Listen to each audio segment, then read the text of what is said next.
Welcome Shadow and Flame fans once again. Today we're going to be looking at quite a long, lengthy tutorial, but recently in the latest phase of releases, Games Workshop brought out Thranduil mounted on a horse. Yeah, it's a bit of a shame because anyone who's seen the movies knows that he doesn't actually ride a horse in the films. He rides a giant elk. So this tutorial is basically how to change your horse into an elk, similar to the one I did previously. Let's have a look. Yeah, that's the old mounted Thranduil that I did a little while back, which is based on the prologue version in An Unexpected Journey.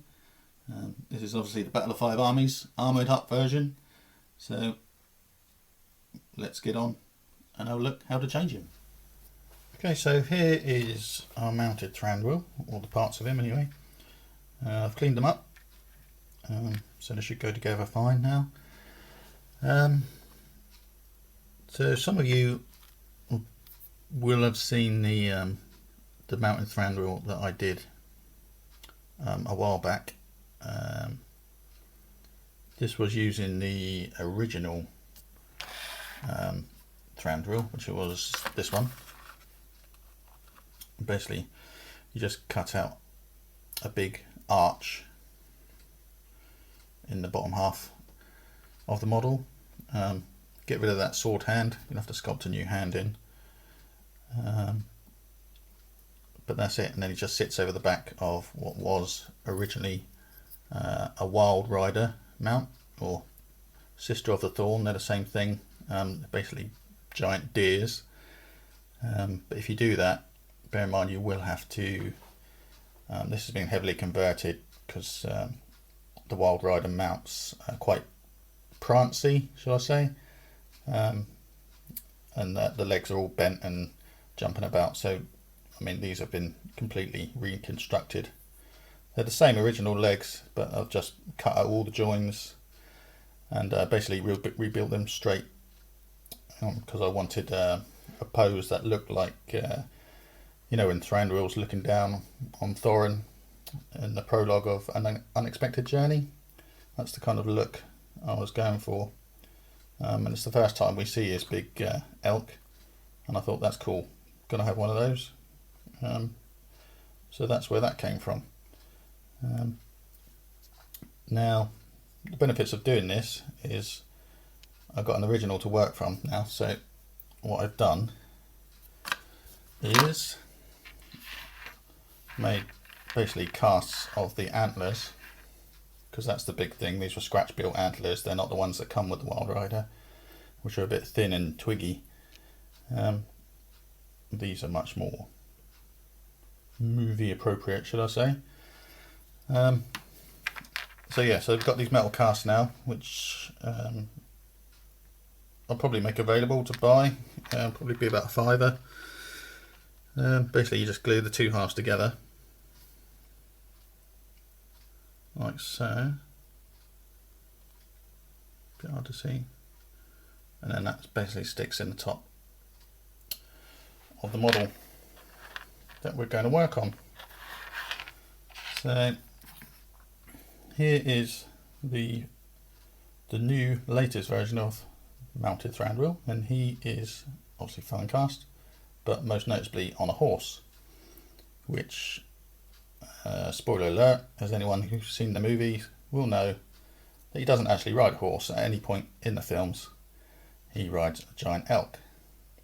So we're going to attempt to try and change what he's riding. We're going to do that by removing the top of the head to fit those antlers on. Scrape a bit of this mane away. The tail is going to be quite short. If you look in the eye, yeah, it's a bit more, well, not bunny tail, but much more smaller. So that'll come off, and also the feet on the horse. Focus. Focus.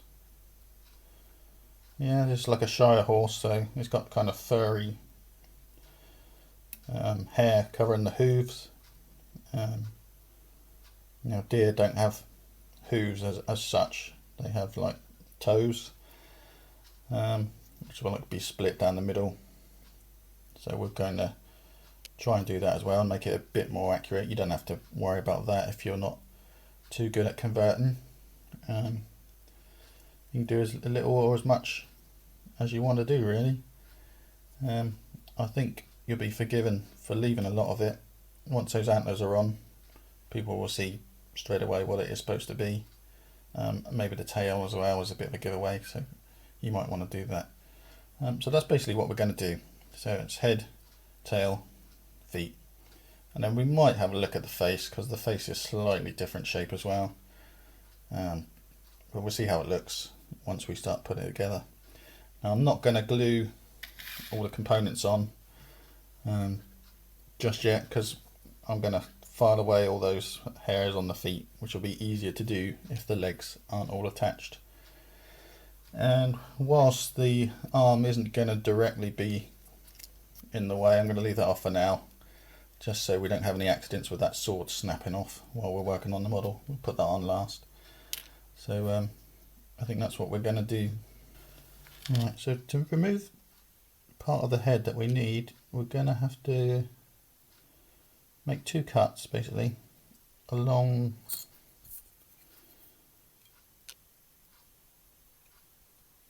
where the reins intersect. So there's going to be one down here and one across here, so basically a right angle. You see where the reins are a guideline already.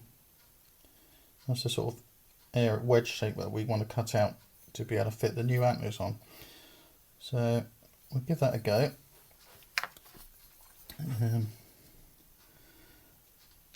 Be careful, I'm not sure how the fine cast is going to work out. Might be okay, just might need a bit of persuasion.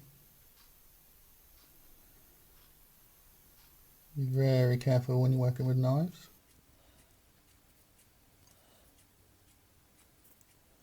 You could possibly use the clippers. Might be a better option in this case.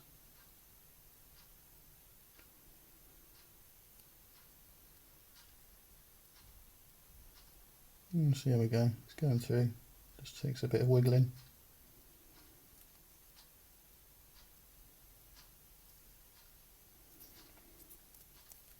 Okay, I'll go down again.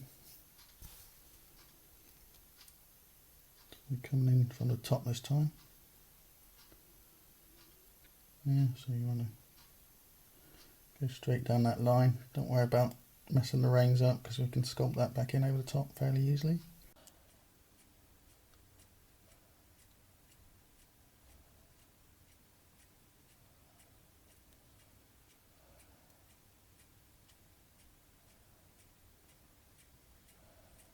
Come on.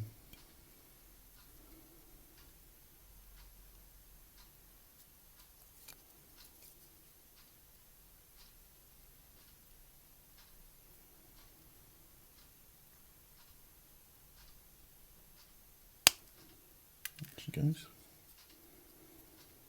Okay, so that's a wedge shape cut out. And I'm just going to clean that up a bit with my file.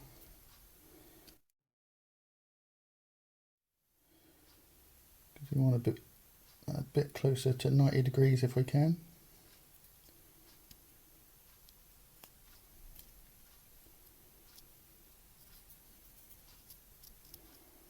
Basically what's going to happen is, well, I've glued these antlers together, the two halves, so they're basically one piece now, and that's going to sit in there basically.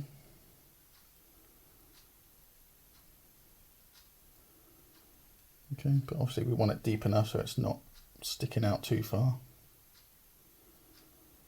So I'm just going to work on that a bit more, just to gouge up this groove a bit, and then we'll come back and see what that looks like.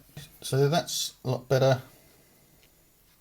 it's nice and deep, and it works out it's just behind the reins of the back one, this one, and just in front of the reins on the front one.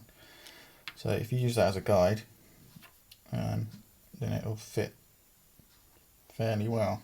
Try to see what I'm doing here. Okay, so that'll go in there. From the front it will look kind of like that.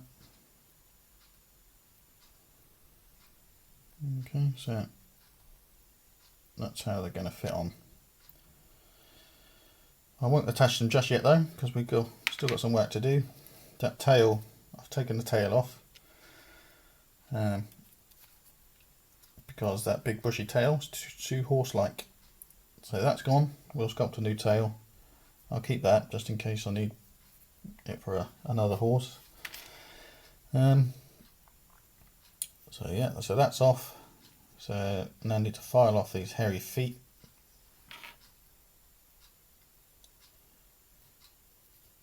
I'm going to do that, and also I'm going to scrape away a bit of that mane, because although the elk has got fur on the neck, if you look at the old one, it's a lot shorter, so we're going to do that. Alright, so you might be able to scrape it off. Let's have a look.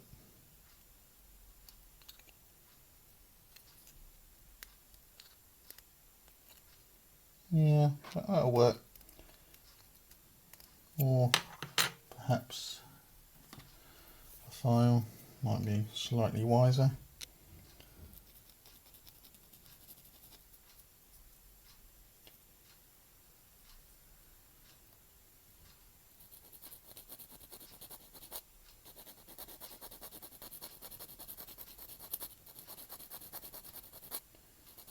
See what we're doing. Taking all that fur off, and I'm going to go around and I'm going to do that to all 4 feet. So we'll come back in a sec when I've done that. Okay, so we've got rid of most of that hair on the hooves. Yeah, you can see that's pretty much gone. I just started scraping away this main area. You can do that fairly easy with a knife.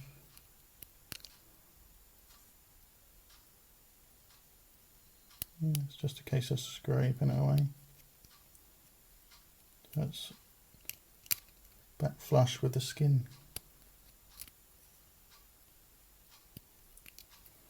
Doesn't have to be too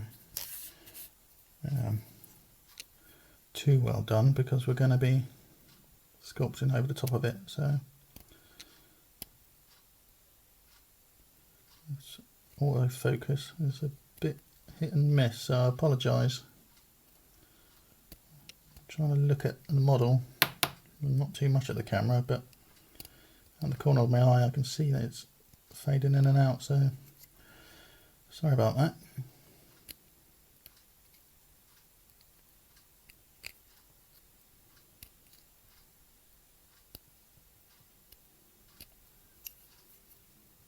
I think that'll probably be enough.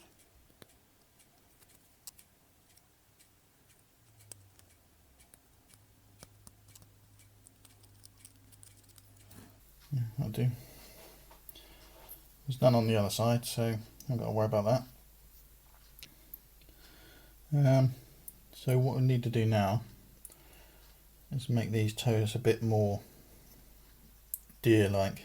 So to do that, we're just going to split it down the middle with 2 cuts and make it basically a triangle. You can almost make out there's almost a natural groove in it already from where one of the hair lines was. So we'll use that as a guide. Basically just cutting in a little triangle.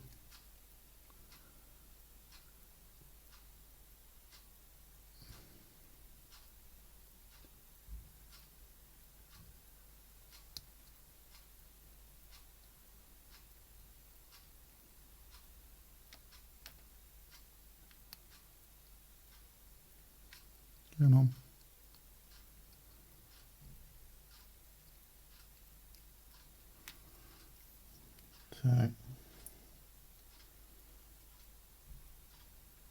kind of want it to look a bit like that. So we're going to go around, do that to all four on the front and also on the back as well. So we're basically splitting that hoof in half, and then we'll see how that looks when we come back. Right, so I've done all those feet now. Get the camera to zoom in. Yeah, so they're basically in split, so they look a little bit more deer-like at least. Yeah, so just a little bit less horsey. I've also glued on the antlers, as you can see. It's looking not bad at all. Already you can see it's sort of starting to take shape. I've just glued on a little bit of offcut of sprue, just as a basis for the tail for when we get the green stuff out in a minute. But so far, so good. Now, with the, I don't think I'll stick his arm on just yet. I think I'm going to leave that right to the end.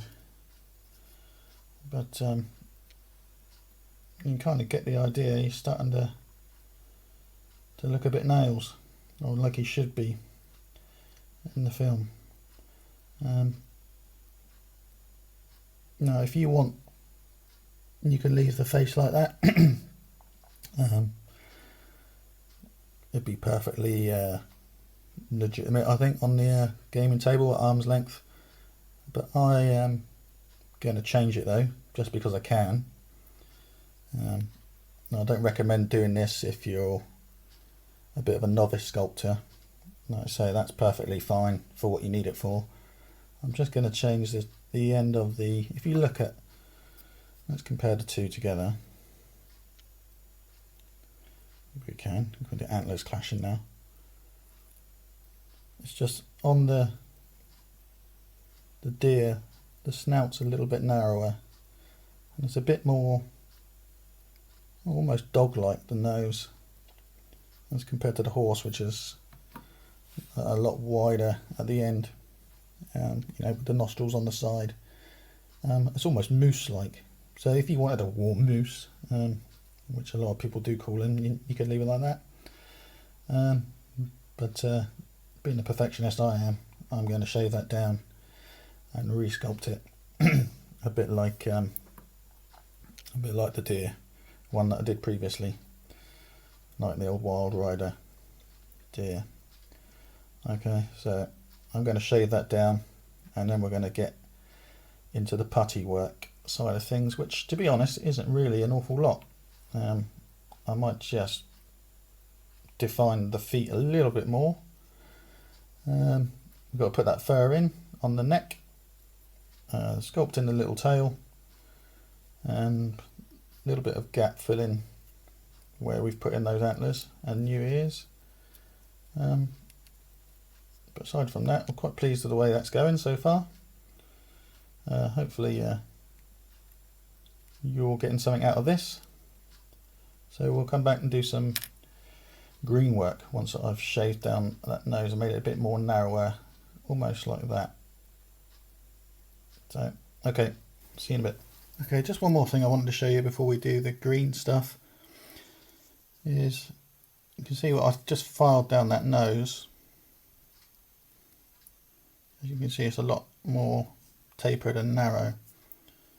It just gives me less to do. I've still got to do the snout with the green stuff, but I completely filed away that horse head, so it's a lot more deer-like. You'll also see I've decided to put the arm on now, so I can fill the gap in with a bit of green stuff as well at the same time, and I've also given them a nice rocky base. Just makes it look a bit more heroic. As you can see, it's shaping up quite nicely. I'm quite pleased with the way this is turning out so far. Hope you are too. And with a bit of green stuff, this is going to look awesome, I think. Okay guys, I've decided that's probably a good point to leave it for now. Obviously it's going to be too long a video. We haven't even got round to doing the green stuff yet.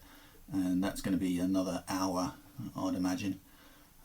So thanks for sticking with it this long, and come back in part 2 and we'll pick up where we left off. If you like what you see so far, comment below, like, share, subscribe, and of course, merry miniature modelling.